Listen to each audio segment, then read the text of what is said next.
State's Exhibit B, Leo Frank Trial. Unsworn deposition given by Leo Frank to Chief of Detectives Newport A. Lanford at the Atlanta, Georgia Police Station, recorded by stenographer Gay C. February on Monday, April 28, 1913. Source, Brief of Evidence, 1913. Appeared in the Atlanta Constitution, August 2nd, 1913. What is your position with the company?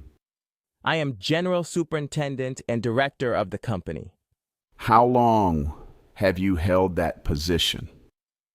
In Atlanta, I have held that position since August 10th, 1908. My place of business is at 37 to 41 South Forsyth Street. About how many employees have you there? About 170 in that plant. Male or female? Mixed. I guess there are a few more girls than boys. On Saturday, April 26, 1913, I will get you to state if that was a holiday with your company. Yes, sir, it was a holiday. The factory was shut down. Several people in building. Who was in that building during the day? Well, there were several people who came in during the morning. Was anyone in the office with you up to noon? Yes, sir. The office boy Alonzo Mann and a stenographer Hattie Hall. What time did they leave? About 12 or a little after. Have you a day watchman there? Yes, sir. Was he on duty at 12 o'clock? No, sir. He left shortly before. Who came in after the stenographer and the office boy left? This little girl, Mary Phagan, but at the time I didn't know that was her name. She came in between 12:05 p.m. and 12:10 p.m., maybe 12:07 p.m., to get her pay envelope, her salary. Leo Frank pays Mary Phagan. You paid her? Yes, sir. And she went out of the office. What office were you in at that time? The inner office at my desk, the furthest office to the left from the main office.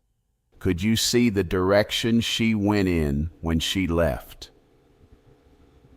My impression was she just walked away. I didn't pay any particular attention. Do you keep the door locked downstairs? I didn't that morning because the mail was coming in. I locked it at 1:10 p.m. when I went to dinner. Was anyone else in the building? Yes, sir. Arthur White and Harry Denham, they were working on machinery, doing repair work, working on the top floor of the building, which is the fourth floor toward the rear, or about the middle of the building, but a little more to the rear. What kind of work were they doing? They were tightening up the belts. They are not machinists. One is a foreman in one department, and the other is an assistant in another. And Denham was just assisting White, and Mrs. White, the wife of Arthur White, was also in the building. She left about 1 o'clock. I went up there and told them I was going to dinner, and they had to get out, and they said they had not finished. And I said, "How long will it take?" And they said until sometime in the afternoon. And then I said, "Mrs. White, you will have to go, for I am going to lock these boys in here." The door was locked. And anyone from the inside open those doors? They can open the outside door, but not the inside door, which I locked. And going in the outside door, is there any way by which anyone could go in the basement from the front? Yes, sir, through the trap door. They would not necessarily have to go up the steps? No, sir.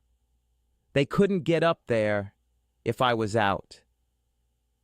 You locked the outer door? Yes, sir.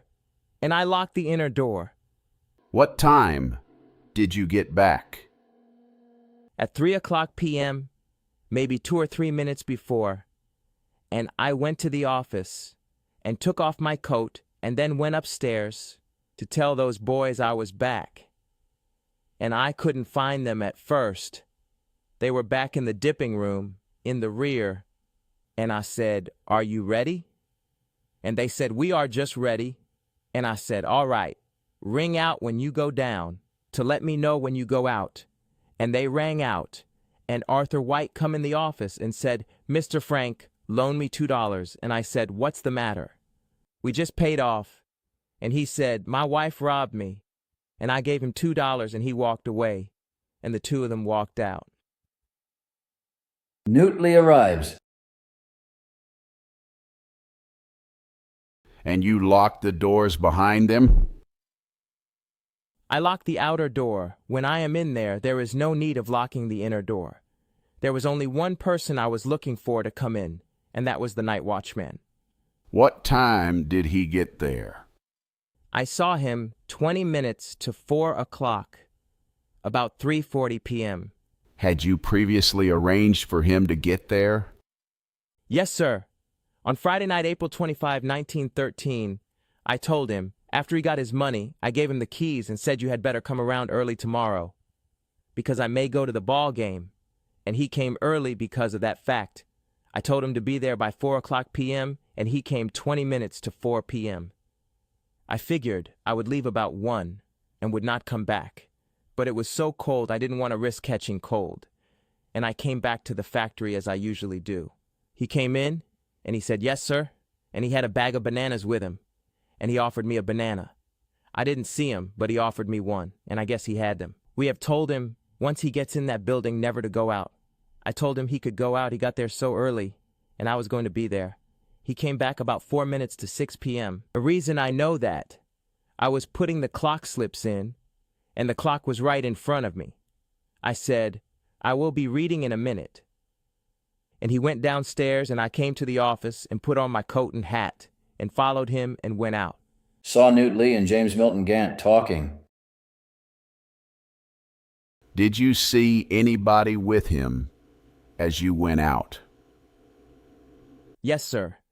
Talking to him was J.M. Gant, a man I had fired about 2 weeks previous. Did you have any talk with Gant? Newt told me he wanted to go up to get a pair of shoes he left while he was working there, and Gant said to me, "Newt don't want me to go up." And he said, "You can go with me, Mr. Frank." And I said, "That's all right, go with him, Newt." And I went on home, and I got home about 6:25 p.m. Is there anything else that happened that afternoon? No, sir. That's all I know. You don't know what time Gant came down after he went up? Oh, no. I saw him go in, and I locked the door after him, but I didn't try them. Did you ask Newt? Yes, sir, I telephoned him. I tried to telephone him when I got home. He punches the clock at half-hour intervals, and the clock in the phone is in the office, and didn't get an answer. And at 7 o'clock p.m., I called him at 7:30 p.m. and asked him if Gant got his shoes. And he said, yes, he got them, and I said, is everything all right? And he said, yes. Phone call ended. And the next thing I know, they called me at 7:30 a.m. the next morning on Sunday, April 27, 1913. Did Newtley let people in? Do you know whether your watchman at any time has been in the habit of letting people in there at night? No, sir. Did you ever have any trouble with any watchman about such as that? No, sir. Do you know whether any of your employees go there at night?